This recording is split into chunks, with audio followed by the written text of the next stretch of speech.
The MBA is about personal and professional growth. It's about learning new skills in the classroom and learning about the world and learning about yourself on a global study trip. And as they like to say at the University of Florida, the Warrington College of Business, the MBA isn't just a piece of paper. And Warrington itself is a business school on a growth trajectory. It's expanding beyond the world-class MBA among the Gators of Gainesville. Now, to share the story of both the Warrington MBA students and the Warrington College of Business, I'm delighted to welcome an esteemed friend of Centre Court and one of the most passionate Gators I know, Naz Eranguk. Naz is the Director of Admissions for the school's suite of MBA programs. It's always lovely to see you, Naz. Um, Warrington holds a special place in your heart, but what makes the College of Business such a special place for everybody? Yeah, Matt, and thank you for having me. I will say what makes it so special right now, and you can see from my background, because I'm literally standing in front of our Gator Ubiquity statue, is the sunshine, right? We were just talking about the weather, but beyond the weather, I think that what makes us so special is this general philosophy of Gators helping Gators. And that is something that not only here at the Warrington College of Business we hold very near and dear to our heart, but it's something that is a broader culture within the University of Florida. And so, so much of this MBA program is founded on how can we support one another, whether it be our students, from a staff perspective, and then our students supporting one another. Hopefully over the course of this interview, everybody watching can be, just that much more excited about joining the Gator Nation as well and joining a community of care.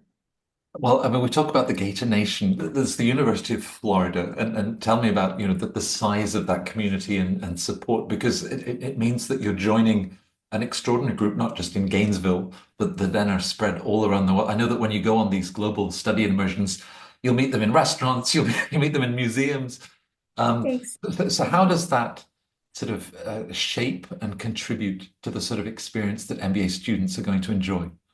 Yeah. It's interesting to kind of think about that there are over 500,000 Gators globally. And of course, every, few months we graduate more students and that network only continues to grow. So of course, you're probably not going to interact with all 500,000 Gators, although if you do, that would be pretty remarkable. Maybe I should put that on my bucket list of meeting all of our Gators. That would take a multiple lifetimes to do. But more so when you think about this MBA experience, it's about networking with your peers, both immediate peers and then those who you're sharing this experience with. And so the Warrington College of Business, we have over 86,000 graduates to date.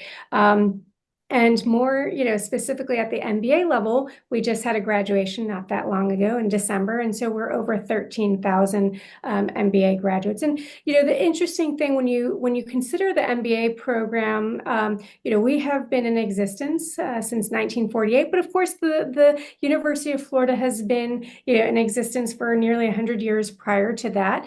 And for those that are watching, we are located in Gainesville, Florida, which you might think, third largest growing state. You kind of think how am I going to interact with all these other Gators other than being in the swamp? When you think about the vastness of our network, we really are everywhere. We are throughout the state of Florida. We are beyond, all throughout the US. Of course, to your point, I can't travel abroad without getting a Go Gators or meeting a graduate of our program. And it's really, truly a heartwarming thing. But more specifically, and this is kind of newer to the Warrington newsroom, is that we will be expanding our Warrington footprint. And we are opening another facility, satellite campus in Jacksonville, Florida. So when you think about, the state of Florida, we are right in the heart. We've had presence in the South Florida market since 2004, and 2026 we will be branching out again and creating more presence in the North Florida area. And so when you think about the expanding network, not only do we see that from a current student an alumni base, but it's just the presence, where our faculty, where our, top, human capital within will be located. And so thinking about the growing nature, it's not just the number of students, it's the physical footprint of Warrington as well. Well, we think about an expanding footprint, also an expanding curriculum, because with that rich history that the school has, of course, finance and balance sheets, marketing and strategy, I'm sure those have been around, but you're also then embracing AI and data analytics and how to ensure that that curriculum, prepares students for rapidly changing global business environment. Yeah, that's really imperative. I think that any, business school that is kind of a top player, they have to recognize that that their, success of our students and building the future business leaders is our ability to be agile with our curriculum. And so we're constantly adding new courses. Of course, with the very generous donation of NVIDIA with our supercomputer, so much of the focus, not only here at the Warrington College of Business, but then across other departments on campus here at the University of Florida, we have integrated AI into so many of our classes. And the interesting thing, Matt, is not only is it integrated within the classroom experience, but it's also the focus beyond the classroom. So when we are offering certificates or training programs, it is top of mind that we are embedding every aspect of AI business analytics, because at the end of the day, of course, understanding law of supply and demand is really important, right, from an economics perspective, but it's also important to understand the tools that are out there to get us to acquire as much in detail of the information we need to make the best decision we can. Because at the end of the day, whether you're taking a finance or a statistics class or an AI course in trying to teach you how to be smarter, quicker, and better at everything that you're doing, it's also really important that the one skill set that we will never be able to, well, I don't want to say never, but the one skill set that I think an MBA will have comparative to any of their peers is that gut instinct to make that best decision because they see the full picture. So when we're talking about the curriculum, of course, there will never be a space in which we get rid of the finance and the accounting and all the core business concepts, but it's how we can create a learning environment that is both interactive, case-based, theory-based, but also in tune with growing demands of the market and growing trends. And so it's fun to kind of see how traditional classes, are now deploying so many concepts in AI and how they're refocusing not only case studies, but projects so that it can be much more interactive. Their students have an opportunity to get their hands and their feet wet and really explore how it is that they can be using these tools, both to succeed in their classroom, but of course, to succeed later on as business leaders. Well, from NVIDIA supercomputers to just thinking about and staying on track with those global market trends. You have what consulting projects, the global immersion programs. Love to find out more about those case competitions, all of these out of classroom opportunities that are also contributing to that learning experience. Yeah. So in fact, in about a month, we're taking a group of students to Cape Town. So we're super excited. So we run, just so you all know, we run global immersion experiences a few times a year. So we have about 3 trips a year that we run. And then there are other programs like our executive MBA program and our professional MBA in South Florida cohorts that have their own global trips built within. So, the staff is constantly, on some international trip, which makes the job super exciting. But just so you all know, we are running these global trips a number of times throughout the year. Some of our more recent excursions, we have gone to Greece, to Brazil, to Vietnam. We were in Norway, so we're constantly kind of taking a pulse of not only the markets that are have interesting things happening from a global economy perspective, but also looking at markets that have a lot to offer in terms of diversity of industries and functional areas. So we spend a week in these locations where we will meet with industry leaders. We typically will visit 6 to 8 different companies, and we get an opportunity to learn more about what these companies do, how they operate with not only other companies within their region, but of course a global market as well. And it's so fun to kind of see that you'll take about 35 students abroad and really get them sometimes out of their comfort zone, sometimes completely in their comfort zone, and give them an opportunity to explore new culture, learn more about how the concepts within their classroom are applicable to these various industries or functional areas. Typically, we try to, it's always fun to go to manufacturing plants. Say in 14 years of being with the MBA program, I've seen a lot of manufacturing plants, and factories are usually top interest for me. But it's fun to kind of see how there are companies that, let's say, we meet with in the United Arab Emirates, how they're doing business in our backyard here in Gainesville, Florida.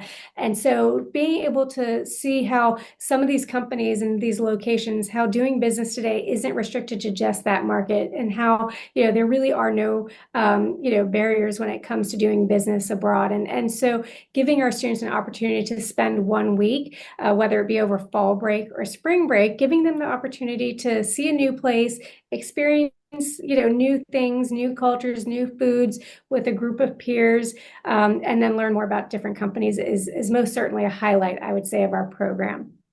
I guess given the class size already, I mean, a trip to Cape Town and the ties and bonds that's going to create. But faculty, whether the faculty is in Gainesville, whether soon in Jacksonville, or they're coming with you to Vietnam or to Norway, um, they're constantly engaged with students in the classroom, but also beyond the classroom. Yeah, so that's the fun part about all of our experiential learning opportunities, whether it be through these global trips that we were just referencing, or even case competitions, or we have a faculty member that on the side teaches a ethical leadership course, and it's more of a seminar where students are able to come to campus. Our faculty are truly committed to our students, because they recognize that not only are students, kind of are they representing, what they're basically being taught in the classroom, right, through their actionable items as they go on to be future leaders. But especially as a student, these concepts of finance and accounting, sometimes they're easy, sometimes they're not easy. And so the success of our students is really founded on the accessibility and availability of our faculty members to be able to clarify, to support. And so it is so heartwarming, because right outside of my building of Huff Hall, we have this beautiful courtyard. And oftentimes when I'm going to lunch or to get coffee, I'll see our faculty members hosting office hours with our students, and really just connecting with them, and really engaging with them. And I would also say that our faculty members, they all have real world experience, which then makes the discussions that they have with our students next level. Because, it's great to kind of talk about how, the concepts of what they're teaching in the classroom, how it has or can be applied to somebody's industry experience. And so to really be able to geek out over, let's say just-in-time delivery and how that's applicable to one industry over another is really a wonderful thing. And so our faculty, they invest in our students, and our students, they feel that, because for years to come, we have our students that will reach out to our faculty and collaborate on projects and talk to them about, ways in which they can give back. And so having our students come back to the classroom and be guest speakers for our faculty members, or our faculty members helping our students, whether it be with a startup or an idea, is one way in which I think our faculty can really show up for our students. But beyond that, our faculty, they are they're coaches in a lot of ways. So whether it be with case competitions, or even with when we talk about these global immersion trips, a lot of times the faculty members, when they are present on these trips, they're not just chaperones, they're alongside with the students, learning with the students.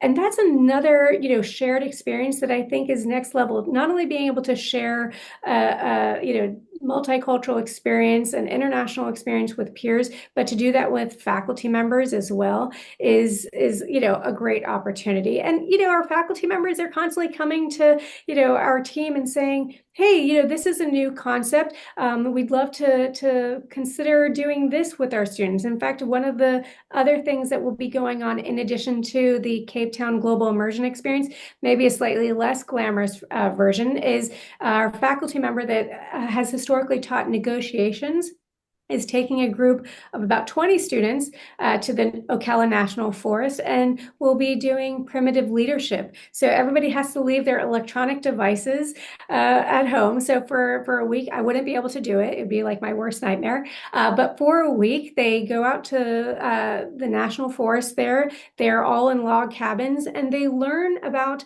primitive leadership skills, trusting our gut, having difficult conversations, navigating, learning, with limited data. And so this is a really important thing that our faculty members, this isn't like one morning, they wake up and say, hey, what do I want to do? I want to go camping and I want to take, 20 students along with me. Maybe they did, but I think that is another testament to the fact of how involved our faculty are in cultivating this rich experience for our students. I'm sure that poets and quants would love to record that, but no digital devices are allowed. We began our discussion to talk about personal and professional growth and this leadership journey. Let's talk about career outcomes and opportunities, because of course those also are contributing to the ranking success that you enjoy both for the full-time and the online MBA. So what are you seeing at the moment? Yeah, so this is a really interesting concept because professional development and career development, can sometimes be thought of in the same regard as well as very different. And so here at Warrington, we kind of see them both as the same and as different. What I mean by that is all of our students have a dedicated career coach. So that dedicated career coach, if you're looking at a full-time MBA program, that actually begins even with the interview process, because we want to make sure that, as a student who's about to maybe quit their job and do a fully residential program, that we have everything in our toolkit to help give them the support they need to get into the types of industries or functional roles that they're looking to get into post-graduation. So we have a phenomenal career team that is dedicated to each and one of our cohorts for our full-time program. In fact, not only, as I said, this begins with the interview process, but even before a student has ever enrolled and stepped foot in Gainesville, Florida, the career coaching begins.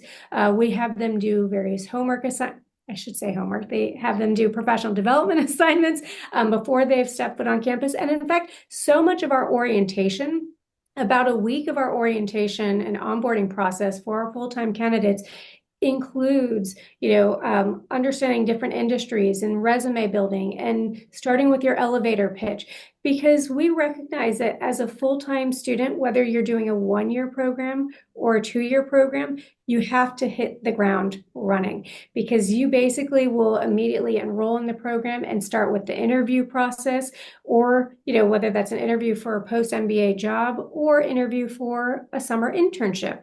And so every aspect of our MBA program outside of the actual classroom is geared towards that career and professional development. In fact, just last week, we had a career showcase on campus.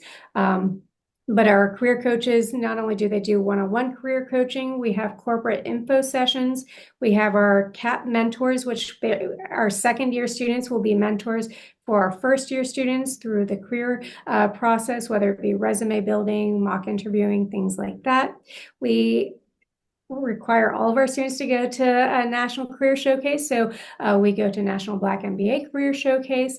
And so there is no shortage of events in which not only our career coaches are not only actively coaching on a one-on-one capacity with our students, but they are also encouraging them to learn more and get their names and resumes out there with these career showcases. So that's part of that equation. But Matt, the other part, which I think is a really important one, is all of the other other things that we have to offer from a professional development standpoint. I know I've already kind of alluded to a few of these things, but tactical skills such as Excel training or understanding other software, Power BI, Scrum Master, Lean Six Sigma. These are all things that we do in addition to the career coaching, so that these are aspects that you can kind of be taking beyond the classroom and adding them to your resume, so that when you are in front of a corporate recruiter, that you can be confident about all of the skill sets that you bring above and beyond the classroom. And so some of the other things that we are doing in addition to the career coaching is in terms of professional development is we have a speaker series. So we'll have distinguished alums come back and tell their stories. They'll kind of offer some mentorship. We offer, like I said, a variety of trainings such as storytelling for impact or ethical leadership. Another big new initiative that we've embarked on this year is our summit series. So we have been going to a number of different big cities where we have alums that we're able to get into their companies and learn more about these companies and what it is that, their various roles that these companies are hiring for. And so to give you an example, just 2 weeks ago, we were in Houston with Exxon. In a few short weeks, we'll be at Delta in Atlanta, and then FIS in Jacksonville later on in the spring. And these summit series have been so popular that we have students that are wanting to attend all of them. And this is a great collaboration between our student engagement and our career coaches. And so, and part of this is about meeting our current students, meeting alums in the area, but learning more about these companies. And we've been tying in some skills training, whether it be Strengths Quest or other tools to allow students to better understand how they operate in teams.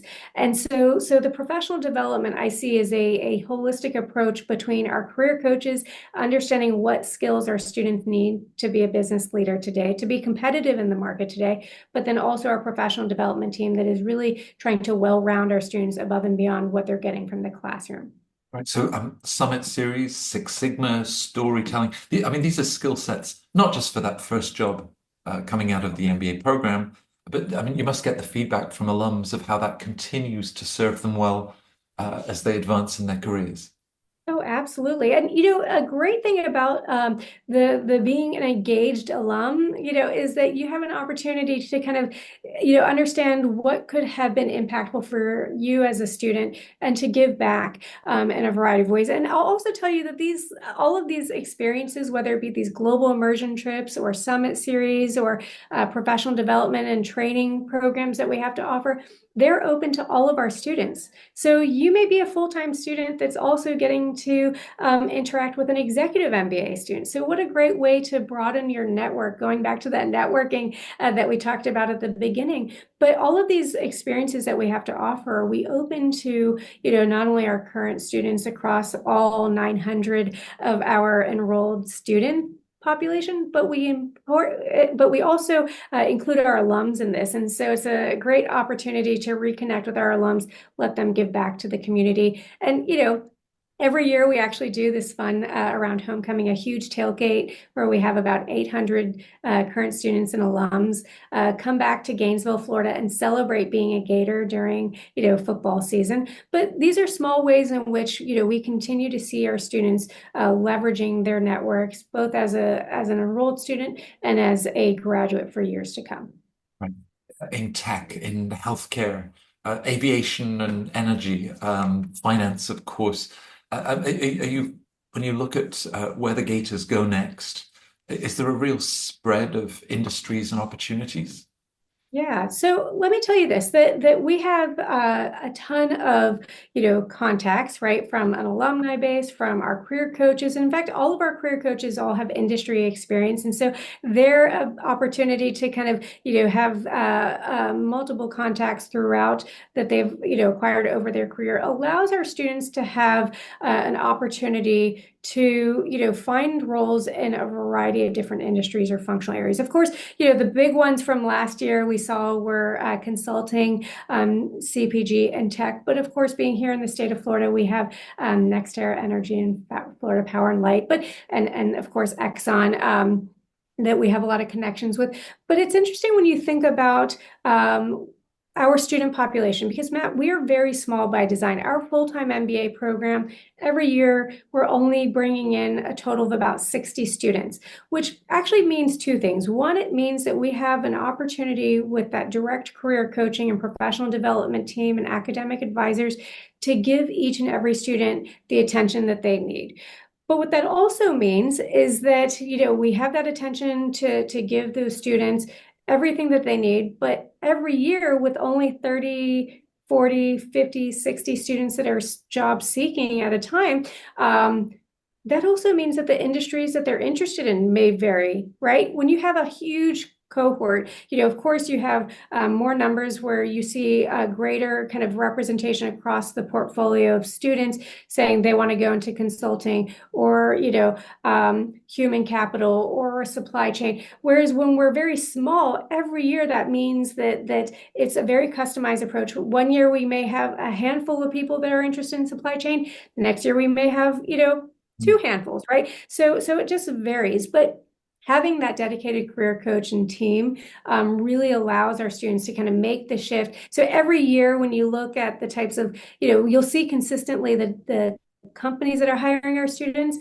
but the types of roles that they're going into is going to drastically be dependent on what the student wants, right? Because we're not telling them what they want to do when they graduate. They're kind of learning through this experience where their strengths are and where they want to place into. And so to give you some perspective as well, this last graduating class, we had about 94% of them. They had that job offer 3 months post-graduation with roles that they were happy with. The average, outgoing salary was about 122K with, that signing bonus being closer to, making that bottom line closer to 130. But, it's also important to recognize that a lot of our students, they want to stay here in the state of Florida, but we are placing, the majority of our students actually outside of the state of Florida. So that actually tells you the scope of the companies and the geography in which our Gators are going to as well. Right. So small class by design, big network. 500,000 Gators, so many, already 13,000 from Warrington. Are there traditions and events at the university and at the College of Business that build this spirit among the MBA students, the idea of being a Gator? Yeah, so actually that even starts before a student has enrolled. So whether you're looking to do a full-time, fully residential program or one of our part-time online executive or weekend-based programs, another thing that we have started in conjunction with our summit series is our in-network admitted student or our admitted student networking opportunities that starts ever before a student has touch foot on campus. So we look at our regional markets where our students are coming from, and we go to those areas. And once a student has been admitted, we start allowing them to network with their peers. So that way, when they come to campus, whether they meet their cohort mates in person or virtually, they have an opportunity to start feeling connected to the Gator Nation. So we do these networking events kind of at our regional markets. We also run a virtual admitted student networking event that as they get closer to their onboarding, they have an opportunity to connect with one another. So that starts, the connecting begins even before you've enrolled. And then once we have students who are actually on campus. We do events, around sporting events, whether it be taking everybody to a baseball game or a basketball game, going to a football game. So there's a lot of tradition around sports around here. But I think above and beyond that, for us, it's all of the events that we have to offer. We say that we have a buffet of opportunities for our students, whether that's, attending an event, a sporting event, or, participating in a speaker series, going to a networking event, going to a global opportunity, whatever it may be, there is no shortage of opportunities to connect with Gators. So when you talk about the traditions, I think every year it will look a little bit different, but the tradition of building connections is kind of core to who we are and what we do. And so whether that's, coming to a tailgate for a homecoming event or just coming to Huff Hall to learn more about, a distinguished alum, these are both opportunities in which we kind of instilled this culture of, how we want to build our Gators and how we want to give back to our Gators.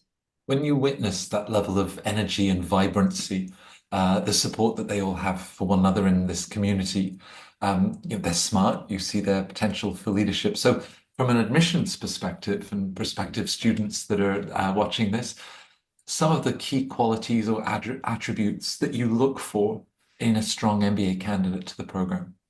Yeah, I would say resiliency, grit, just excitedness over this opportunity. I mean, Matt, how many times in our life can we say we're quitting our jobs and being a student again? I mean, I guess we could have that. Actually, Matt, why haven't I offered you to come and do our full-time MBA program? Always, I'm But the surrogate gator. exactly. You could be a Gator too.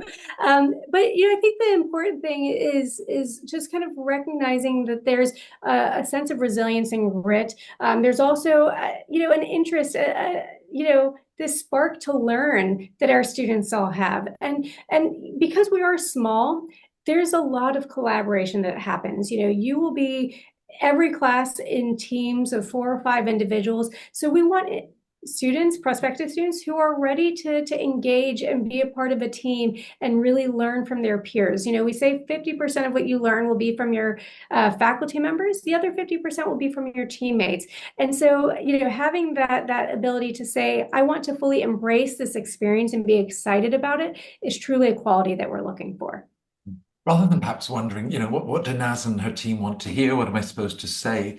Advice that you have for applicants, because I know that you're extraordinarily available with the team and individual discussions that you have with candidates. For them to also enjoy applying to Warrington, right? It's holding up this mirror, thinking about the next steps of their personal professional development. So how do you encourage them to embrace that and really Yeah. enjoy applying to the program? Yeah, so there's a number of things. We do a lot of events throughout the year, and a lot of them are more broad scale, like information sessions. We do weekly information sessions. But I think at the end of the day, if you're making an investment to submit an application to the Warrington College of Business, I and my team want to make that investment back in you to make the process as easy as possible so that you aren't scared about quitting your job and moving to Gainesville, Florida. So set a phone call up with me. Do a Zoom one-on-one with me. Come to meet me at a coffee chat. There are so many opportunities that we have to come to campus if you have that opportunity to do so, or meet us virtually. So take advantage of that. But I will say that the strength of my team is their accessibility and availability, because we recognize that choosing to come back to school, whether it's an MBA or any other degree, it's a scary thought. And so how can we help make that as easy as possible for you? So just pick up the phone, give me a call, email me. I'm here to make the process that much more enjoyable. We talked about the expanding footprint of the school and heading to Jacksonville. What excites you most about the future of Warrington and the MBA program? I would say that no 2 days are the same. No two students are the same. And so what I'm constantly excited about is the fact that we continue to broaden our alumni and current student base, because at the end of the day, I love building connections with individuals. And so I personally get to see that as we are doing these global trips and going to new cities, as we're expanding our footprint, that's just more individuals that we have an opportunity to engulf in our larger Gator community. And so I think I'm just excited to see how we're growing, how we continue to offer more to our students, and how we continue to build our brand and our Gator footprint. Right. So our Center Court viewers, they watch this irresistible, they apply, you admit them, and then they're there for the first day of school. So perhaps my final question, as you welcome them, as only you can, one thing that you might say to them that they can look forward to in the Warrington MBA that they're about to undertake? I would say thank you for being here. Thank you for making the choice to invest in us as we invest in you. And I'll also tell you, Matt, almost 100% of our full-time MBA students are on a full tuition scholarship. So when we talk about that investment and welcoming, that is something that's huge. But I would say just thank you for choosing us, because, giving us the opportunity to help you build yourself as a business leader that you want to be is huge. And that's not a decision that anybody comes to lightly. So it would be opened with Gator gratitude.